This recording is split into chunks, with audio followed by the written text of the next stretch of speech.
dipersembahkan oleh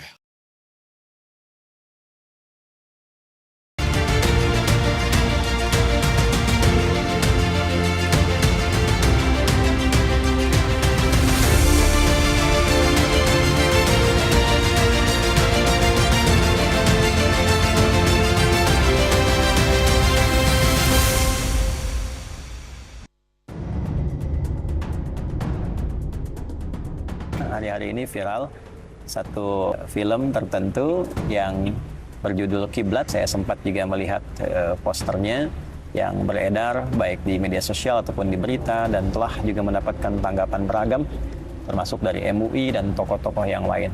Bagi umat Islam, kiblat itu adalah arah untuk sholat, arahnya ke Ka'bah, ya gambarannya ya bukan orang yang dengan posisi tertentu yang melakukan satu adegan tertentu dan sebagainya.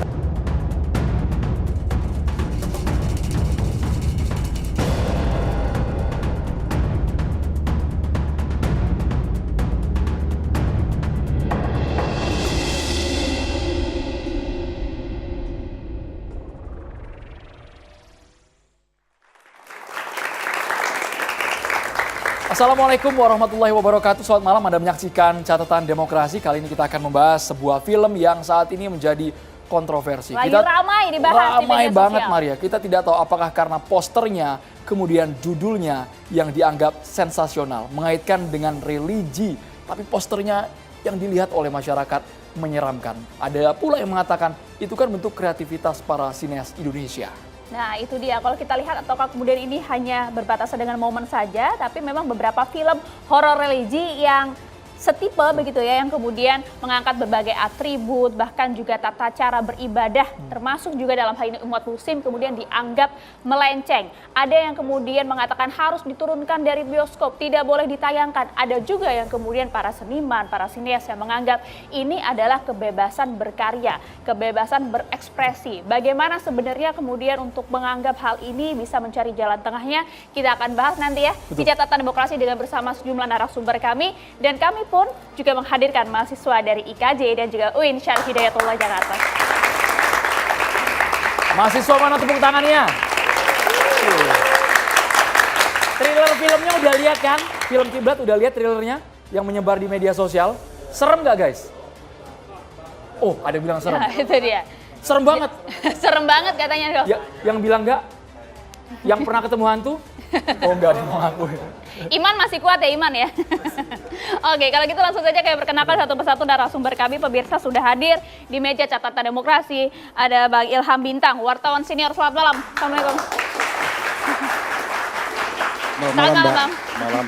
Lancar Bang puasanya Bang? Ya. Lancar puasanya Bang? Alhamdulillah. Alhamdulillah. Kalau yang ini jangan ditanya, Bro.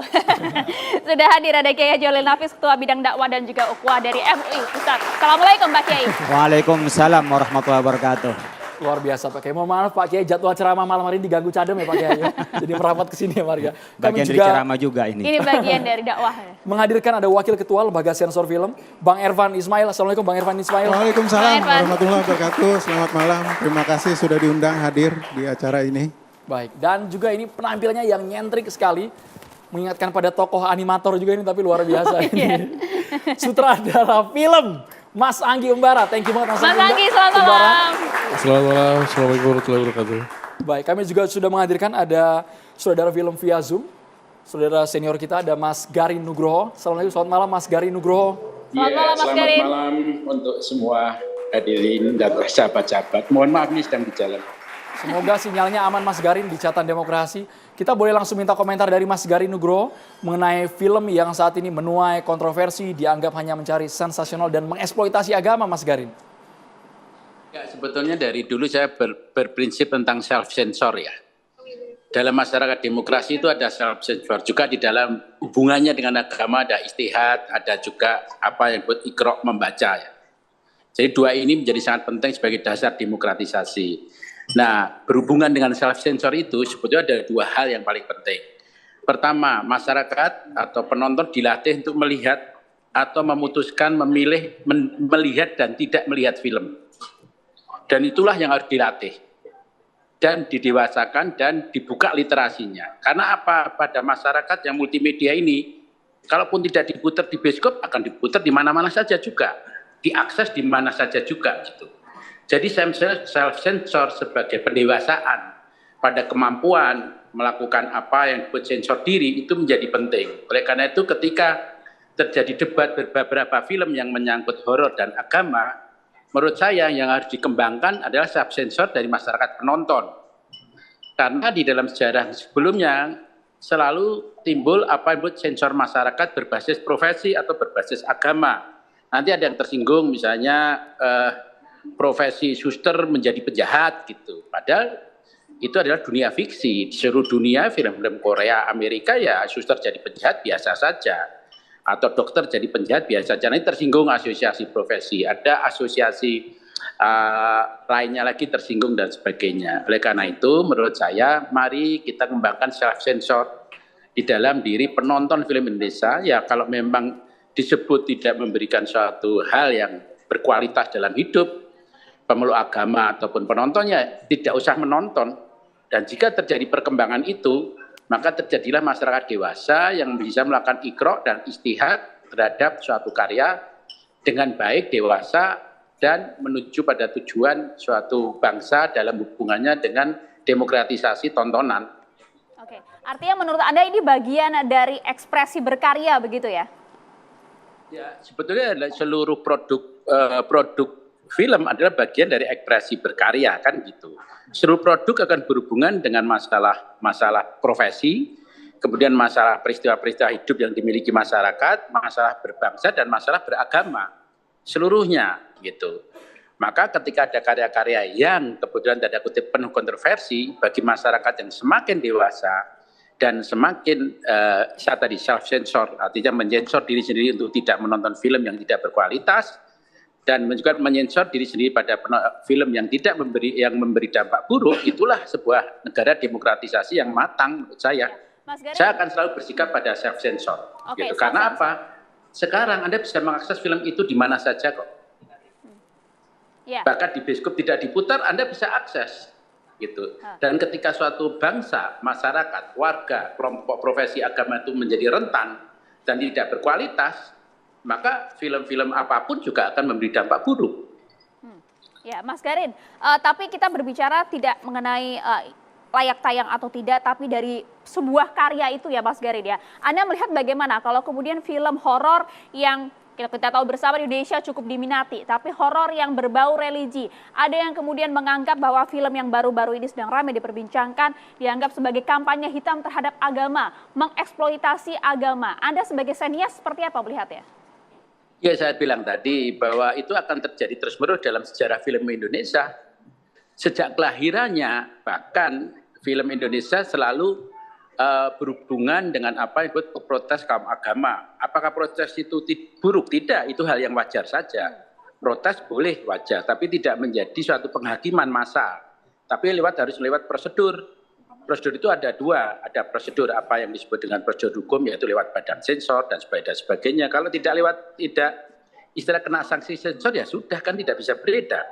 Jadi mari kita lihat pada prosedur hukum dan kemudian prosedur pada self-sensor, yaitu suatu sistem yang untuk membangun masyarakat untuk bisa memilih, menseleksi, dan kemudian boleh berkomentar, mengkritik tanpa melakukan penghakiman massa atau penghakiman yang tidak sesuai dengan undang-undang. Itu saja kalau bagi saya. Mas Garin, karena itu terjadi dalam sejarah film Indonesia sejak awalnya. Mas Garin, tapi nyatanya eranya sudah berubah drastis, Mas Garin, di mana informasi tanpa kita cari datang sendiri, Mas. Bagaimana kita bisa self-sensor ketika kita baru scroll saja di media sosial, nongol duluan itu poster, itu film yang dianggap kontroversi dan menyinggung agama. Sesaat lagi ditanggapi Mas Garin dan juga bapak-bapak yang ada di sini, hanya di Catatan Demokrasi pemirsa.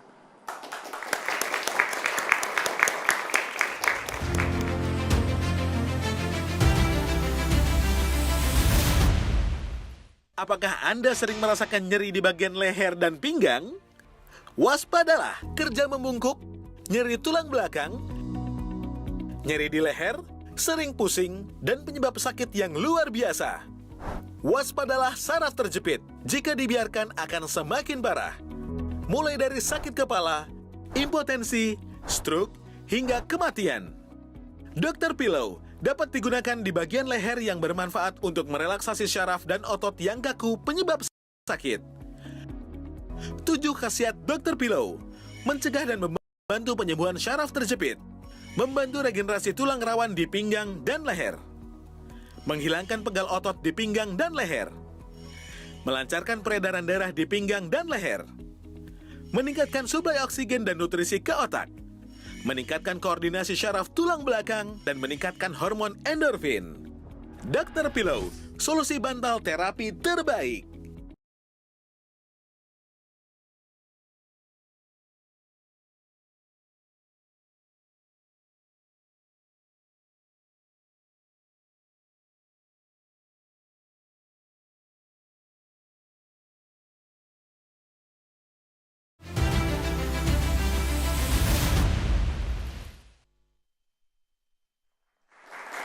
Sembari Mas Anggi Bara menonton trailernya Mas ya, menonton dengan seksama. Bang Ilham Bintang, gimana Bang tanggapan Anda soal film yang menuai kontroversi ini Bang? Ya, terima kasih Bang Endro, Andromeda dan Mbak Dwi. Sebenarnya saya kemarin tuh andai kata bukan Anda yang perintah, saya malas mau bahas beginian gitu. Karena udah seperti Garin bilang tadi, sejarah film Indonesia selalu diwarnai dengan kontroversi seperti ini. Dan biasanya ada yang mengambil untung, Ya, yang mengambil untung yang pembuatnya lah, karena dia dibicarakan di mana-mana, membuat orang penasaran untuk pengen menonton. Tapi itu versi lama. Sekarang nggak ada yang peduli saya kira ya. Nah, karena Anda perintah Andro dan Dwi, saya kemudian mencari semalaman sampai tadi pagi, mengontak pembuat filmnya, produsernya gitu. Produsernya itu tadinya disebut Leo Picture itu. Saya cari, jangan-jangan Leo Sutanto. Leo Sutanto kawan saya, sahabat saya ya, seorang rakyat sinetron juga di Indonesia. Saya telepon tengah malam tadi malam, dia nyampe-nyumpa, nggak bener Bang, coba cari yang bener siapa itu. Dan saya temukanlah si pembuatnya itu, si produsernya. Tapi nanti ini ceritanya, cerita belakangan. Nah, saya menjadi anggota sensor itu tahun 94 Pak Kiai. 94. Itu permulaan Badan Sensor Film berubah menjadi Lembaga Sensor Film. Dan anggota sensor film itu diangkat oleh Presiden, dari semula oleh Menteri Penerangan. Nah, kisah ini selalu diwarnai seperti ini. Tapi saya mau cerita perkenalan saya dengan lembaga Badan Sensor di tahun 1977. Mudah-mudahan bisa meringkaslah persoalan kita gitu. Nah, pada waktu itu jamak tuh wartawan dengar pendapat dengan pihak lembaga sensor film dengan bahan potongan-potongan film. Nah, itu sejak lama. Tahun 77 saya baru setahun bekerja di Harian Angkatan Bersenjata sebagai wartawan kebudayaan. Saya diundang, saya berkenalan dengan ketua lembaga sensor filmnya namanya Pak Sumarmo, yang saya kagumi sampai hari ini. Ya, seorang visioner. Kenapa? Ketika 45 menit Anda bayangkan potongan itu diputar di depan wartawan, itu riuh tuh gedung Badan Sensor Film. Gaduh, protes, mengecam dan lain sebagainya. Terus kemudian Pak Marmo dapat kesempatan bicara. Dia bilang, teman-teman wartawan tenang. Yang tadi Anda tonton itu bukan yang lulus sensor. Tapi yang dipotong. Jadi tidak kita lepaskan itu untuk ditonton oleh masyarakat. Nah, tetapi ada persoalan utama yang sebenarnya yang harus kita pikirkan dari sekarang. Ini katanya dengan Mas Garin tadi. Yeah. Ini kalau potongan-potongan film itu dalam bentuk ya, roll film, pita seluloid misalnya segala macam ini, pita magnetik, itu gampang bisa dipotong. Tapi Anda bayangkan nggak di kemudian hari, nanti ada sinyal melalui angin, melalui udara, masuk tanpa permisi, tanpa kolon nuwun, tanpa bisa disensor. Karena bentuknya udara. Dan itu terjadi sekarang kan. Jadi sekarang kan bisa masuk, bisa ditonton di mana-mana. Anda bisa mana mencegah itu namanya film-film dari media sosial itu. Iya kan. Jadi dia bilang wartawan, Anda Andro dan Dwi ini. Dari sekarang Anda pikirkan bagaimana menyiapkan masyarakat kita. Untuk bisa menghadapi segala yang akan datang nanti. Yang masuk ideologi yang berbeda dengan ideologi Pancasila. Ideologi bangsa kita. Gambar-gambar yang seronok yang tidak bisa kita sensor dan tidak pantas untuk ditonton. Bagaimana penghinaan agama dan lain sebagainya. Itu akan terjadi di kemudian hari. Kenapa? Tidak ada yang bisa dimintai tanggung jawab. Kalau sekarang ada nih, sensor kita minta tanggung jawab. Si pembuat filmnya kita bisa tanggung jawab misalnya. Bioskop nggak mungkin putar tanpa ada sensor segala macam. Tapi yang dibawa oleh udara itu loh, yang masuk di gadget anak-anak kita. Bagaimana mencegahnya? Jadi kira-kira gini Pak Kiai, ini tugas Pak Kiai juga nih. Bagaimana menyiapkan masyarakat kita semua, termasuk Anda sebagai sineas film, ya sensor film, menyiapkan masyarakat untuk menerima segala tiba dan kemampuannya dia untuk menolak itu, mengelakkan itu. Kira-kira gitu, Andro. Langsung saja mungkin saya langsung ingin ke Mas Anggi. Mas Anggi tadi sudah sempat melihat ya beberapa bagian dari trailer film tersebut. Dan saat ini di lapangan kita tahu bersama di media sosial utamanya netizen ramai-ramai memboikot film tersebut. Tapi kalau dilihat dari segi karya, menurut Anda seperti apa? Pertama sih saya mau kasih shout out juga sih bahwa berarti promonya berhasil ya.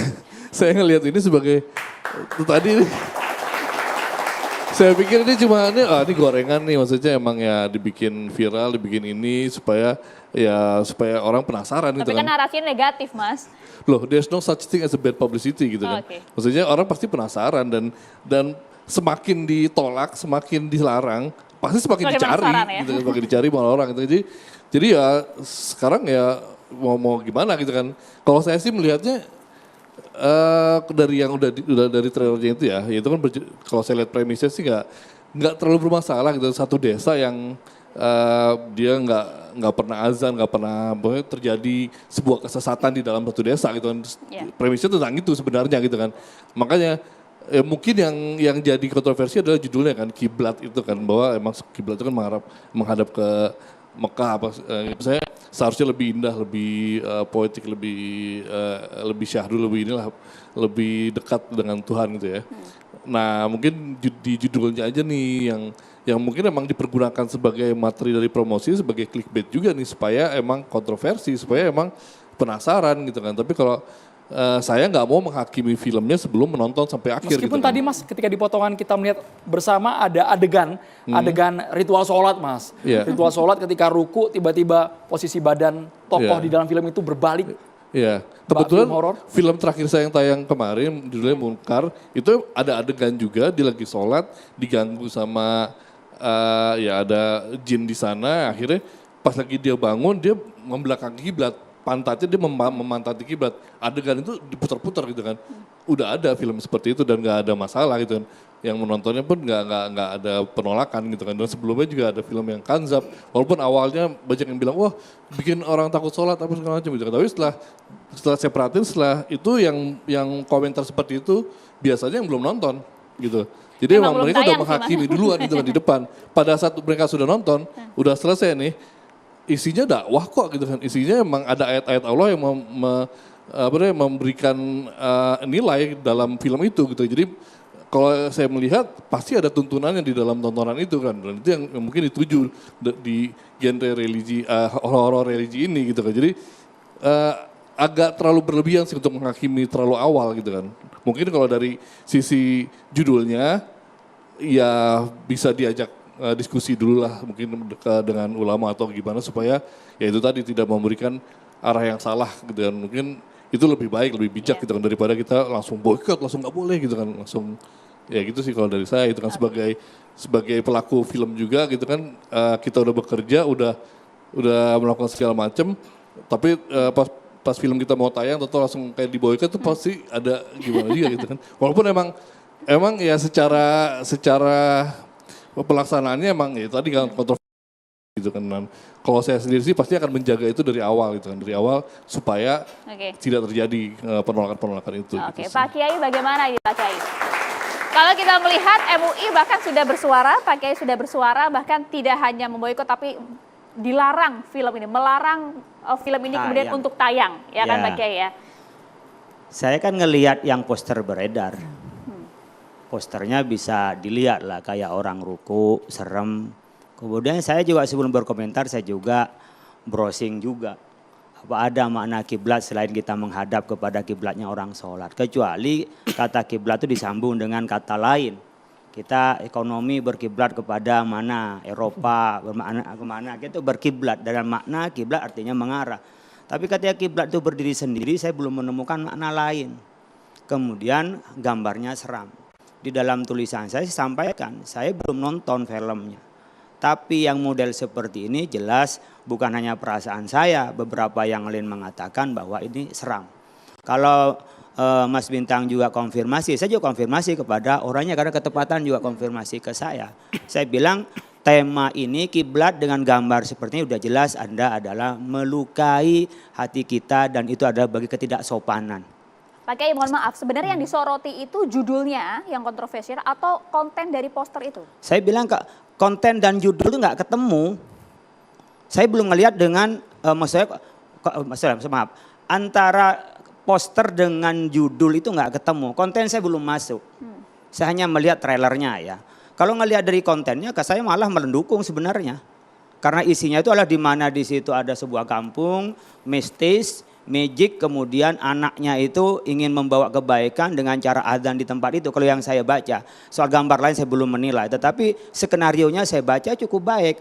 Tapi dari aspek posternya, kemudian dengan judulnya itu nggak ketemu. Coba lihat seperti itu kan bagaimana bisa kiblat yang biasa tempat kita sholat kemudian digambarkan yang menakutkan seperti itu.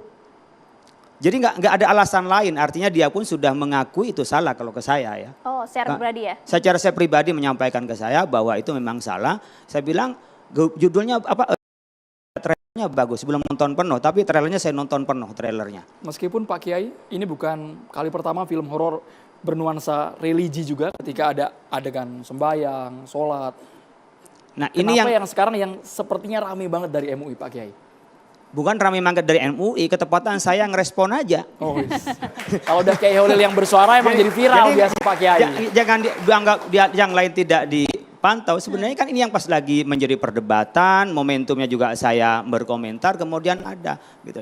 Dan saya pikir ini menjadi titik awal sebenarnya bagi teman-teman yang ingin masuk pada persoalan religi itu adalah ada orang yang ngerti agama di dalamnya. Ya. Apalagi umpamanya saya tidak melarang umpamanya non muslim bikin umpamanya berkenaan dengan yang menjadi fenomena karena karya seni itu ada kreativitas, maka saya tidak mengeluarkan hukum halal haram, bukan. Tapi di sini soal kepantasan, rasa. Kalau orang bebas berekspresi, boleh dong kita juga bebas mengkritik. Saya sebagai agamawan, saya akan harus melindungi umat kami. Saya bilang, ya sudahlah nggak usah nonton ini, nggak pas. Uang gambarnya aja udah seram, judulnya kiblat. Nah, ini hanya sudah kita nggak dari poster dengan judulnya. Istri saya bilang saya belum baca, istri belum nonton. Bagian dari promosi ini untuk menarik awalnya rasa penasaran. Ya, saya pernah juga 2 kali saya didatengin produser itu, suruh maki-maki film itu, siapin wartawan. Sama, awalnya ketika mau komentar sama dengan itu saya. Termasuk kemarin saya mau diwawancara RRI, jangan deh tambah maju nanti filmnya itu. Malam ini juga, tapi udah terlanjur sudah jadi viral di masyarakat, saya nggak ngomong pun sudah viral. Maka saya datang di malam ini mengorbankan tarawih. Terima kasih Pak Kiai. Ya, maksudnya saya ingin menjelaskan bahwa habis adem tarawih Pak Kiai nanti. Ya, nanti bisa tarawih malam, tapi nggak tarawih bareng-bareng Mas Andri. Maksud saya ingin hanya ini adalah lebih penting kepada publik dan kepada umat. Kami Islam tidak anti seni. Kita juga anti seni, tapi kebebasan seseorang juga dibatasi dengan kebebasan orang lain. Apalagi berkenaan dengan keyakinan. Maka kami perlu menjelaskan, silahkan berekspresi. Ketika masuk pada agama, tolong di situ ada penasihat agamanya lah. Yang di situ bisa ngerti mana yang melukai perasaan masyarakat, mana yang tidak. Ini isinya bagus saya ngelihat sementara dari trailernya itu. Tapi judul dengan posternya seperti itu kan jadi menakutkan. Kalau ke saya dia bersumpah-sumpah tidak ada niat untuk dengan kontroversi ini untuk menjadi promosi. Bahkan dia karena saya masih kecil Pak dengan begini merugikan buat saya, kata dia ke saya. Jadi dengan begitu saya juga kasihan lah, dia juga sudah keluar biaya. Tetapi ya mungkin pelajaran bagi kita dan kita ke depannya bisa lebih baik bahwa masuk pada persoalan agama di Indonesia itu sensitif. Dan kebebasan ekspresi bukan berarti dibatasi, silahkan di luar agama berekspresi sebebas-bebasnya. Tapi ketika masuk ke agama di situ ada moral, ada norma, ada sesuatu yang harus dibatasi oleh kita itu ya. Sepakat. Sebelum ke LSF kita boleh ke Mas Anggi. Mas Anggi sebenarnya ada tidak riset para sineas Indonesia ini melibatkan tokoh agama supaya tahu dan terukur ya Pak Kiai ya? Batasan-batasannya gitu. Sebenarnya ada, kalau kita mau konsultan ya, bukan cuma agama aja, semuanya bisa kita research dan bisa mencari konsultan ke mana aja gitu kan.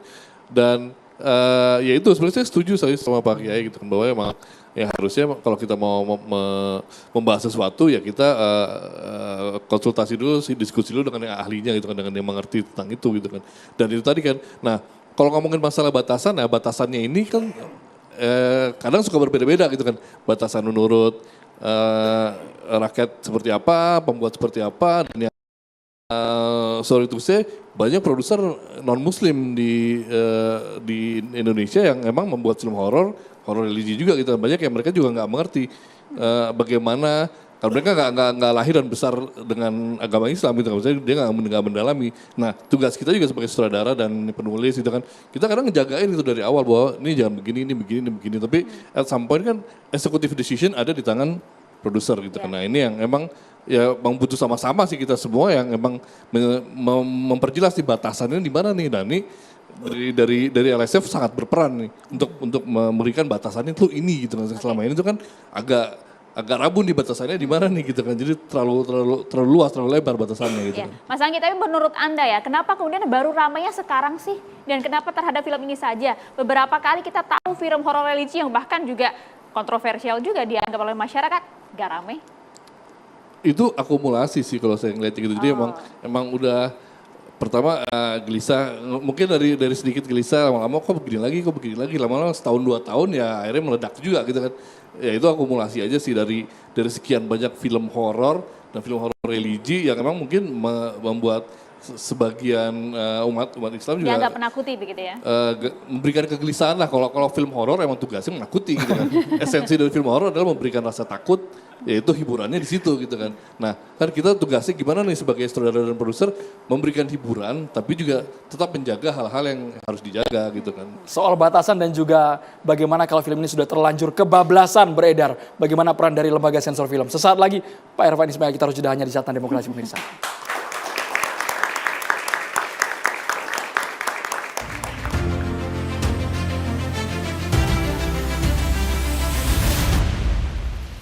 Saya itu keturunan diabetes.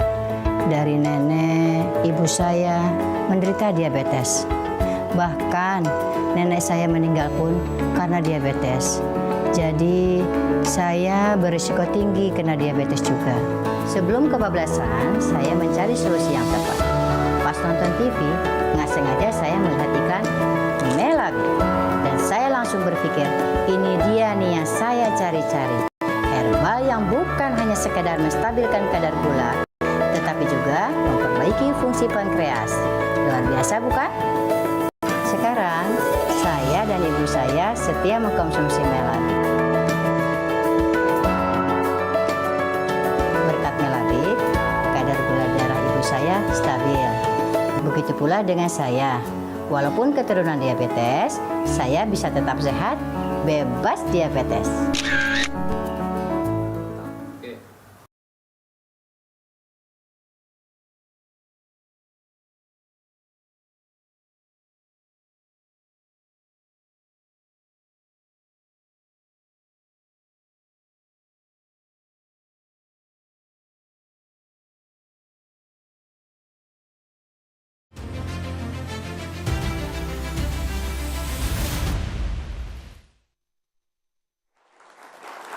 Kita langsung ke Pak Irfan dari Lembaga Sensor Film. Kabarnya juga sudah melihat bagaimana konten film tersebut, Pak Irfan ya. Saat ini sudah masuk di tahapan apa untuk di LSF? Ya, film ini sudah masuk tahap peninjauan sebetulnya.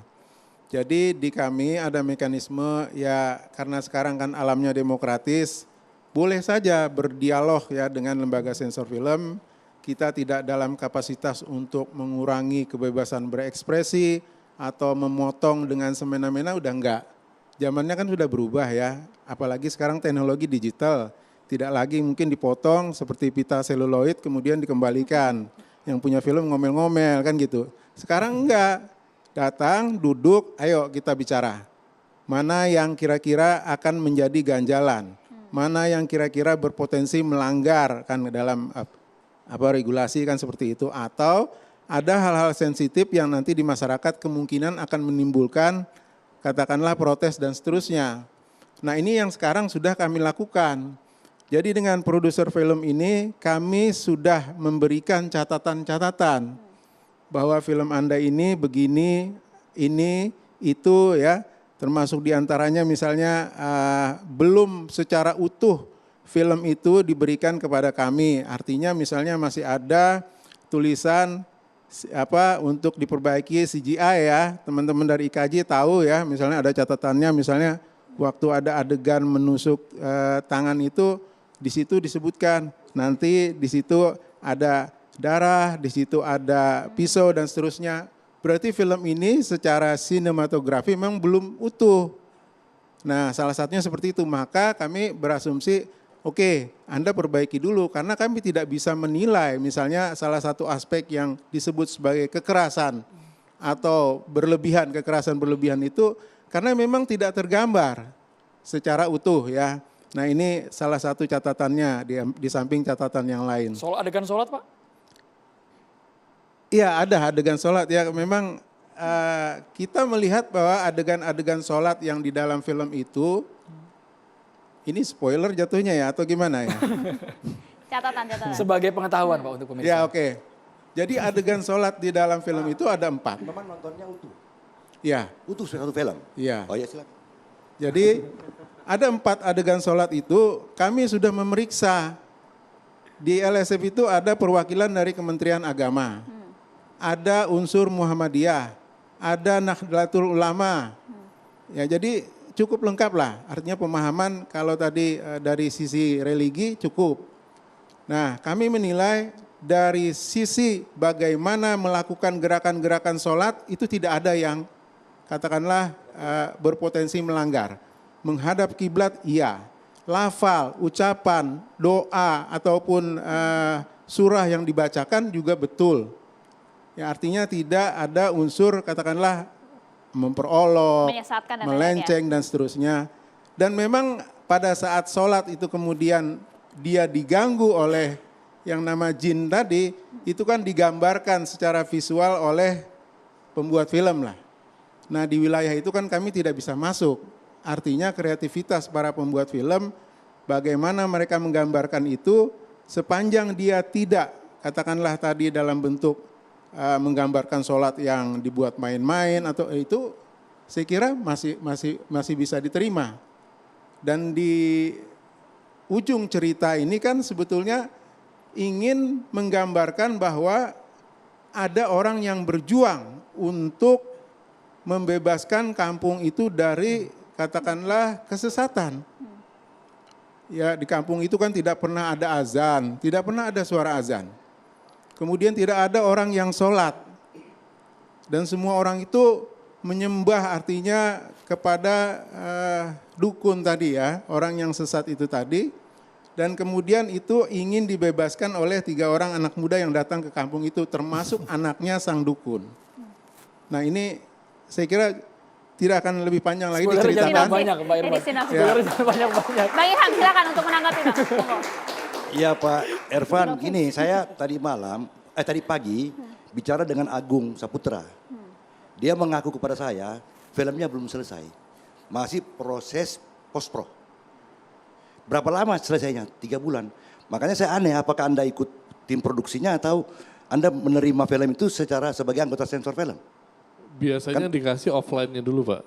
Enggak, menurut dia belum. Karena begini, ini keterangan ya, saya keterangannya diadu aja nanti. Dia anggap belum selesai, sehingga belum menyerahkan kepada sensor, kecuali trailer dan poster. Oke, dia post-pro, prosesnya masih 3 bulan. Saya cari pernah ya diminta Andro, saya mesti punya data lengkap dong. Saya cek di PPFI, dia bukan anggota PPFI. Dan dia mengaku bahwa yang bersangkutan memang Leo Pictures ini belum terdaftar di semua organisasi produser film. Dia belum masuk itu. Dia baru membuat 2 film dengan nama brand baru ini, dengan badan hukum baru ini. Yang pertama unsur ketiga itu horor juga dan dia untung besar. Tapi sudah diserahkan ke LSF untuk ditinjau. Yang kedua ini belum menurut dia, nanti dikonfirmasi lagi. Bahkan di dalam daftar yang dipantau oleh PPFI, saya ini ketua Dewan Pengawas PPFI, ya, Persatuan Produser Film Indonesia, itu baru tanggal 6 Juni dia usulkan untuk dimintain jadwal untuk di bioskop. Jadi masih memang 3 bulan, masih 3 bulan. Nah itu keterangannya, makanya saya pertanyakan apakah Bapak baca sinopsis, nonton trailer, atau menonton full. Karena secara resmi dia belum menyerahkan Nonton full Bang, tadi udah dijawab Bang. Bang Irfan. Ya, makanya tadi saya sampaikan di depan itu ada mekanisme peninjauan tadi. Ini berkaitan dengan bagaimana teman-teman yang membuat film itu ingin mengetahui sejauh mana misalnya film ini akan berpotensi misalnya ada masalah lah, kira-kira begitu. Dan berapa kira-kira usia yang akan cocok untuk film ini. Dan kami memang menonton Pak di studio itu film itu. Dan yang namanya peninjauan ini memang tidak harus mengeluarkan surat tanda lulus sensor. Karena setelah kami kembalikan, terserah pada para pembuat film ini, apakah mau dibuat seperti apa, dikreasikan seperti apa, diselesaikan secara utuh, baru kemudian masuk lagi ke LSF, masuk lagi sebagai sebuah film yang utuh yang disensorkan. Nah itu jadi berbeda. Itu belum, makanya kami tunggu.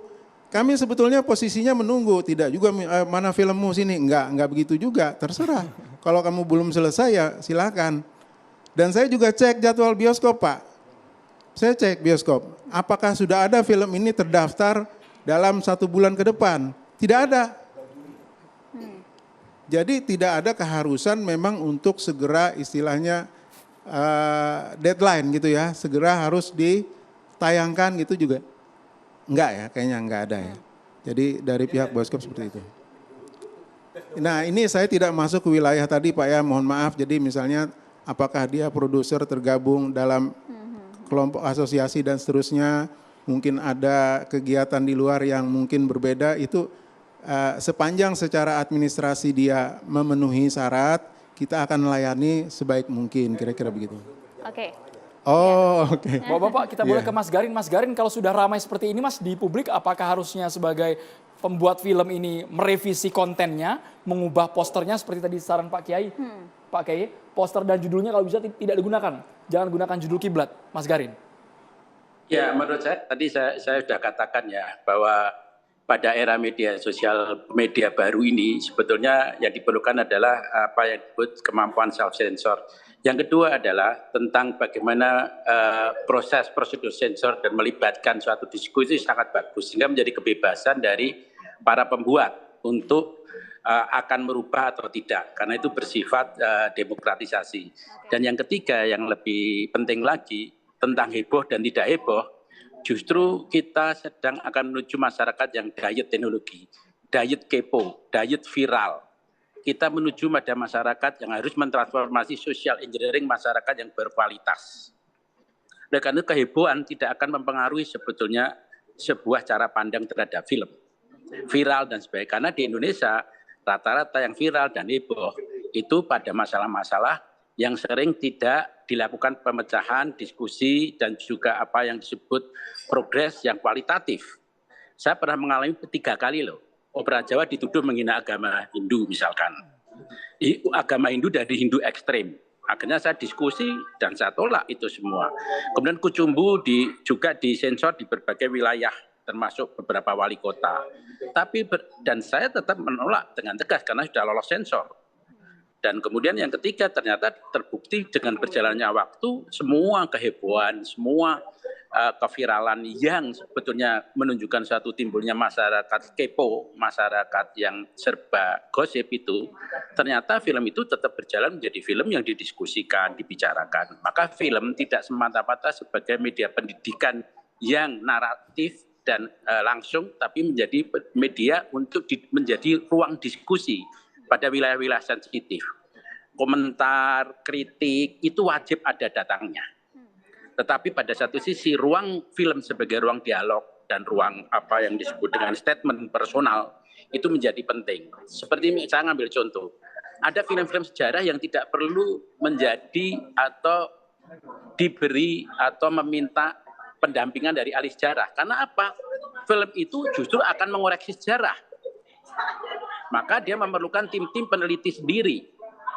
Justru dengan kebebasan yang istilahnya itu dengan profesionalisme yang bebas ini, timbul suatu wilayah demokratisasi karena film tidak hanya soal pendidikan, tapi soal mengolah wilayah sensitif untuk menjadi bagian dialog demokratisasi dengan pro kontra yang wajar dan justru menjadi menarik untuk dilihat apakah pro kontra itu menjadi pro kontra kualitas atau sekedar heboh, kepo dan gosip gitu. Dan kita salahnya sudah meninggalkan wilayah itu sekarang ini ke depannya. Gitu. Maka film mempunyai dunia fiksi sejarah sendiri, dunia tafsir agama sendiri, dunia tafsir kebangsaan sendiri yang bisa menjadi bagian dari ahlinya, bisa menjadi bagian dari filmmaker untuk melakukan statement, pandangan pribadi, dan menafsir atau menggugat misalnya suatu sejarah yang terlalu stereotip dari pemerintah digugat untuk menjadi sejarah yang memang hidup di masyarakat, misalkan seperti itu. Jadi sekali lagi menurut saya kehebohan itu terlalu wajar di Indonesia, semua hal-hal yang itu akan menjadi kehebohan, viral juga terlalu wajar. Tapi saatnya lah kita menjadi kehebohan yang berkualitas, kehebohan yang penuh diskusi, dan menjadi self-sensor untuk kita bisa menjadi masyarakat yang berkualitas untuk melakukan sensor, memilih mana yang tidak baik, dan memajukan intelektual, keterampilan, dan profesionalisme masyarakat. Ya. Pak Kiai, singkat. Singkat mungkin Pak Kiai. Ya, saya pikir berkenaan dengan film sebagai media bagi kita tidak ada masalah. Bahkan kita membutuhkan film. Beberapa film yang religi, beberapa film yang memberikan edukasi juga banyak.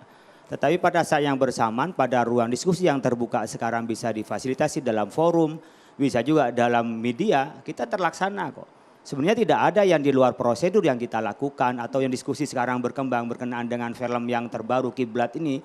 Saya pikir semuanya malah lebih mencerdaskan. Tapi harus ganti judul atau enggak nih Pak Kiai jadinya? Kalau saya tidak harus ganti judul, tapi posternya menakutkan kalau judulnya dengan itu nggak ketemu itu.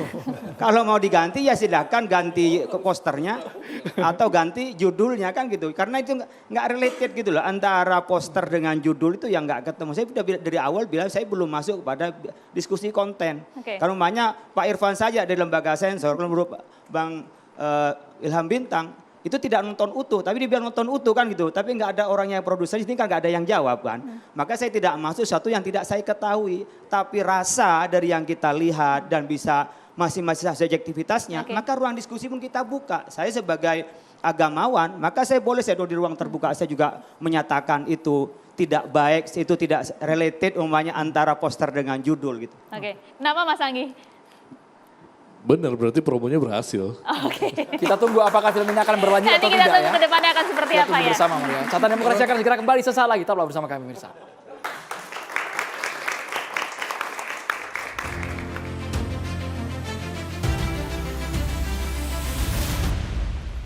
Apakah Anda sering merasakan nyeri di bagian leher dan pinggang? Waspadalah, kerja membungkuk, nyeri tulang belakang, nyeri di leher, sering pusing, dan penyebab sakit yang luar biasa. Waspadalah saraf terjepit, jika dibiarkan akan semakin parah. Mulai dari sakit kepala, impotensi, stroke, hingga kematian.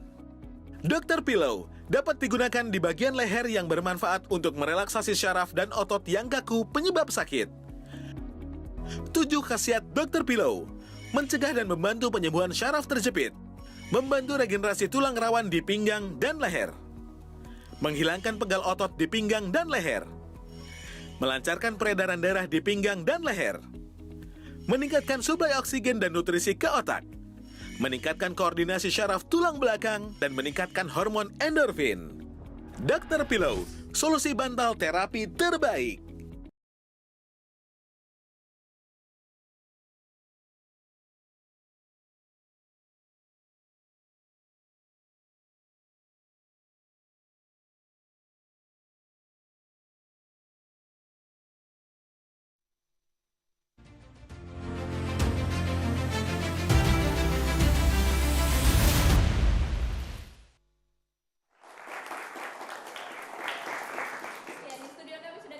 Ustadz Erik Yusuf. Assalamualaikum Ustadz Erik. Waalaikumsalam warahmatullahi wabarakatuh. Bismillah, salatu wassalamu rasulillah wa ala alihi wa wala wa ba'du. Salam yang terbaik, salam para malaikat pada para calon penghuni surga semua insyaallah. Assalamualaikum warahmatullahi wabarakatuh. Ini waktunya sempit sekali, tapi kita coba speed up. Pertama ya, kita itu kalau bicara tentang seni, ekspresi, ada tentu bukan hanya bebas sebebas-bebasnya, tetapi juga ada aturannya. Pertama adalah etis, estetis. Jadi apakah di daerah tertentu, di masyarakat tertentu ini masuk etikanya dan tentu estetikanya. Tetapi ketika dia mengambil sebuah karya yang menyerempet kepada agama, tentu juga ada aturan syar'inya, ada aturan-aturan yang terikat dalam permasalahan agamanya. Nah, saya melihat bahwa kita adil lah. Adil itu kan istilahnya menempatkan sesuatu pada tempatnya dan proporsional. Kalau horor ya, kita lihat masa kejayaan horor Indonesia itu kan tahun 81 sampai 91 ya, ketika pemerannya Susana ya, ketika Bangkit Dalam Kubur, Nyai Blorong dan lain-lain.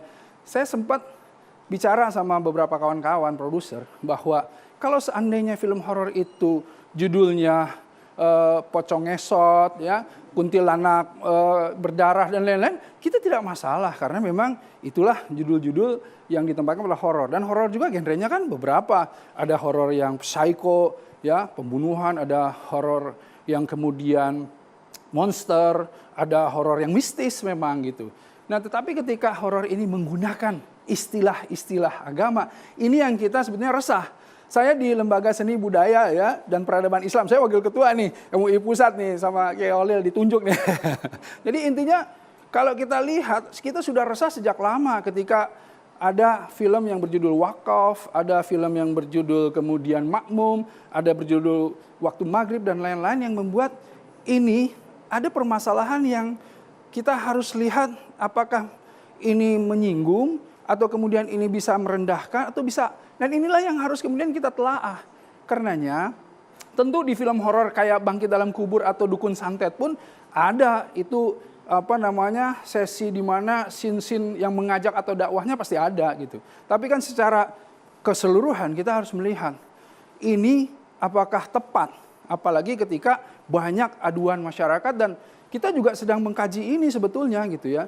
Di sosmed di mana-mana banyak sekali yang namanya aduan-aduan yang menyebabkan bahwa ayo dong kita bicara dong, apalagi produser-produser dakwah film dakwah juga keberatan dan saya juga sudah memproduksi film sekitar 5 sampai 6 film gitu. Dan jadi intinya kalau film dakwah saja harus dilihat syar'inya seperti apa, apalagi film di luar dakwah yang kemudian kalau kita lihat mengambil istilah-istilah atau diksi-diksi agama. Dan inilah yang harus diluruskan ya. Jadi saya kembalikan lagi kepada bapak-bapak semuanya bagaimana kita nanti duduk bersama dengan LSF, dengan MUI, dengan Kemenak dan lain-lain untuk membicarakan dan juga seniman-seniman yang kita libatkan agar supaya terjadi yang namanya sensor mandiri. Jadi kita tahulah etikanya seperti apa, estetikanya seperti apa dan kemudian syariatnya seperti apa. Itu saja.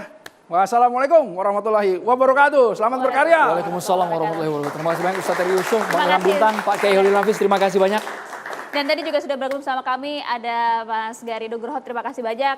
Pak Irfan, terima kasih. Terima kasih banyak Mas Anggi dan juga terima kasih untuk mahasiswa dari IKJ dan juga UIN, Syarif Hidayat Jakarta. Tadi informasi dari Pak Kiai katanya filmmaker akan berkunjung ke MUI. Semoga nanti ada jalan tengah ya Pak Kiai ya. Selesaikan. Diselesaikan. Oke. Kita akan tunjuk nanti bagaimana kemudian kelanjutan dari film ini di tengah ramainya masyarakat mengkomentari mengenai film tersebut. Saya Maria Segar. Saya Andro Merkuri. Selamat malam. Terima kasih. Sampai jumpa.